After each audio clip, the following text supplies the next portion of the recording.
2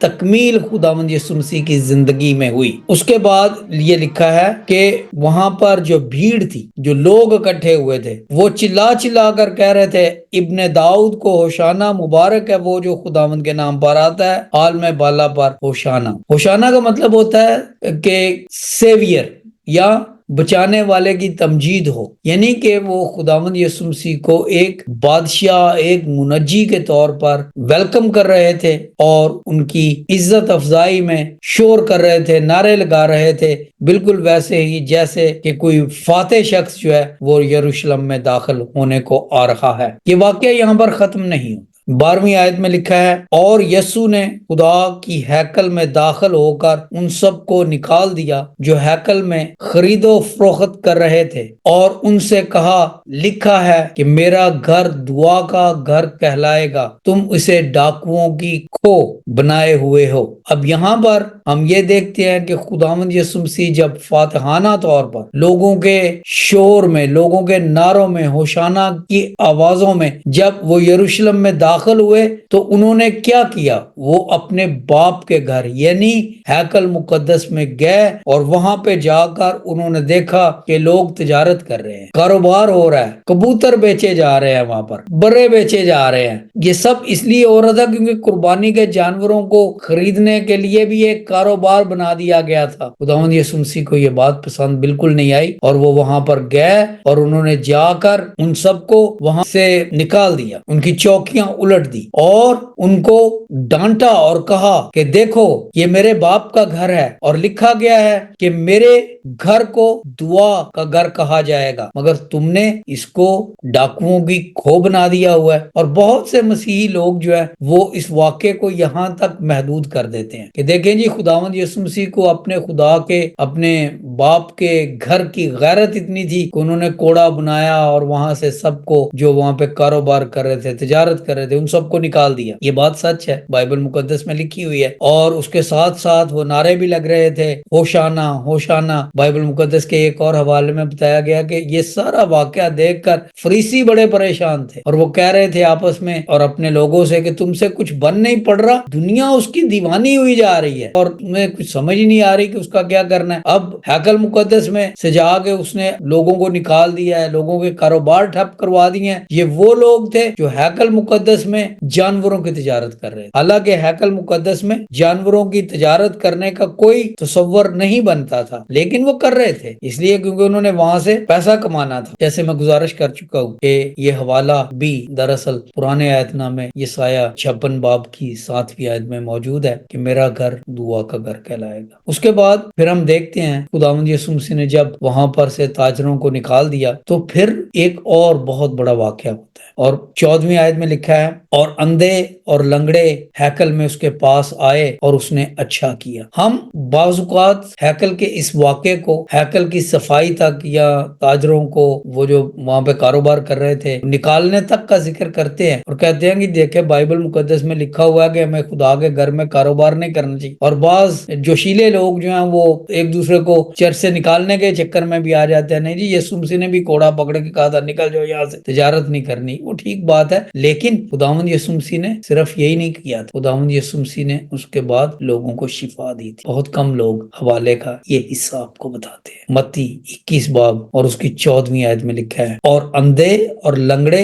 ہیکل میں اس کے پاس آئے اور اس نے انہیں اچھا کیا۔ لیکن جب سردار کاہنوں اور فقیہوں نے ان عجیب کاموں کو جو اس نے کیے اور لڑکوں کو ہیکل میں ابن داؤد کو ہوشانا پکارتے دیکھا، وہ خفا ہو کر اس سے کہنے لگے، تم سنتے ہو یہ کیا کہتے ہیں؟ یسوع نے ان سے کہا، ہاں، تم نے یہ کبھی نہیں پڑھا کہ بچوں اور شیر خاروں کے منہ سے تو نے حمد کو کامل کروایا؟ جب خداوند یسوع مسیح نے یہ حوالہ دیا، زبور 8 باب کی 2 آیت میں یہ لکھا ہے، زبور 8 باب کی 2 آیت، تو نے اپنے مخالفوں کے سبب سے بچوں اور شیر خاروں کے منہ سے قدرت کو قائم کیا۔ دیا تاکہ تو دشمن اور انتقام لینے والوں کو خاموش کر۔ ہم دیکھتے ہیں کہ بائبل مقدس میں یہ جو فاتحانہ داخلہ ہے یروشلم میں، خداوند یسوع مسیح کی زندگی کا یہ بہت بڑا واقعہ جو ان کے قبر سے جی اٹھنے سے ٹھیک 8 دن پہلے پیش آتا ہے، وہ چاروں اناجیل میں لکھ دیا گیا ہے، اور آج ہم نے صرف ان میں سے ایک انجیل یعنی متی رسول کی انجیل میں لکھے ہوئے واقعے کو بیان کیا ہے۔ متی رسول کی انجیل اس کا 21واں باب اور پہلی 17 آیات میں موجود ہے۔ اس حوالے میں 4 پیشین گوئیوں کا ذکر کیا گیا ہے۔ پہلی پیشین گوئی یہ کہ یہودا کو جو برکت دی گئی تھی، اس برکت میں یہ بات شامل تھی کہ وہ اپنا گدھا انگور کے درخت کے ساتھ باندھے گا، پیدائش 49 باب کی 10ویں آیت۔ دوسرا حوالہ، دوسری پیشین گوئی یہ تھی کہ سیون کی بیٹی جب دل برداشتہ ہوگی تو اس کو تسلی دی جائے گی، اور نبوت میں لکھ دیا گیا کہ دیکھ تیرا بادشاہ آتا ہے، وہ حلیم ہے اور وہ گدھے پر سوار ہے، بلکہ لادوب کے بچے پر، زکریا 9 باب کی 9ویں اور 10ویں آیت۔ پھر خداوند یسوع مسیح نے جب ہیکل مقدس کو لوگوں سے پاک کروایا، کاروباری لوگوں کو وہاں سے نکالا، تو انہوں نے جو حوالہ پیش کیا وہ بھی نبوتاً لکھ دیا گیا تھا، یسایہ 56 باب کی 7ویں آیت میں کہ میرا گھر دعا کا گھر کہلائے گا۔ اس کے بعد انہوں نے لوگوں کو شفا دی، وہاں پر جو ان کا کام تھا وہ شافی تھے، انہوں نے نجات کے ساتھ ساتھ لوگوں کو جسمانی شفا بھی دینے کا کام کیا۔ تو اس کے بعد وہاں پر جو فریسی تھے ان کو اس بات کی تکلیف ہوئی کہ لوگ تو اس کے پیچھے لگتے جا رہے ہیں، اور سارے لڑکے اور لوگ جو ہے وہ شور مچا رہے ہیں، ہوشانہ ہوشانہ۔ تو خداوند یسوع مسیح نے ان کو بھی چپ کروایا اور کہا کہ دیکھو، کیا تم نے یہ نہیں پڑھا لکھا ہے کہ بچوں اور شیرخواروں کے منہ سے تو نے اس کی حمد کو کامل کروایا؟ اور یہ حوالہ زبور 8 باب کی 2 آیت میں ہے۔ یہاں پر خداوند یسوع مسیح نے جب اپنے شاگردوں کو بھیجا تاکہ وہ گدھی کے بچے کو لے کر آئیں جس پر کبھی کوئی سوار نہیں ہوا تھا، یہ اگر آپ چاروں اناجیل میں اس واقعے کو پڑھیں تو اس کے مختلف پہلو جو ہیں وہ نظر آئیں گے آپ کو۔ تو انہوں نے یہ نہیں کہا کہ جاؤ جا کے خرید کے لاؤ۔ خداوند یسوع مسیح نے زندگی میں کبھی کچھ خریدا نہیں، اس لیے کیونکہ بادشاہ خریدتے نہیں ہیں، جو کچھ ہوتا ہے سلطنت میں وہ سب بادشاہ۔ خداوند یسوع مسیح کو نبوتاً بھی یہ برکت دی گئی تھی یہودا کو، اور وہ یہودا کے قبیلے سے تھے کہ وہ گدھی کا بچہ انگور کے درخت کے ساتھ باندھے گا، لہذا وہ نبوتاً گدھا خداوند یسوع مسیح کو پیشین گوئی میں ملا ہوا تھا، یعنی کہ وہ اسی کا تھا، اس کو خریدنے کی ضرورت نہیں تھی۔ اس کے علاوہ دوسری بات یہ ہے کہ خداوند یسوع مسیح نے، جیسے میں بھی عرض کر رہا تھا، کبھی خریدا نہیں ہے، اور جو بات وہ کرتے تھے اس کے شاگرد اس کو حکمن لیا کرتے تھے۔ متی 21 باب کی 6 آیت میں لکھا ہے، پس شاگردوں نے جا کر جیسا یسوع نے ان کو حکم دیا تھا ویسا ہی کیا۔ خداوند یسوع مسیح کی بات حکم ہوتی تھی، اس لیے کیونکہ بادشاہ حکم کرتے۔ خداوند یسوع مسیح نے کبھی خریدا نہیں تھا، اس لیے کیونکہ اپنی سلطنت میں کوئی بادشاہ خریدتا نہیں ہے، یہ پوری دنیا خداوند یسوع مسیح کی سلطنت ہے۔ اور جب وہ یروشلم میں داخل ہو رہے تھے تو اسی بات کا اقرار پورا مجمع، وہ بھیڑ کر رہی تھی، ہوشانہ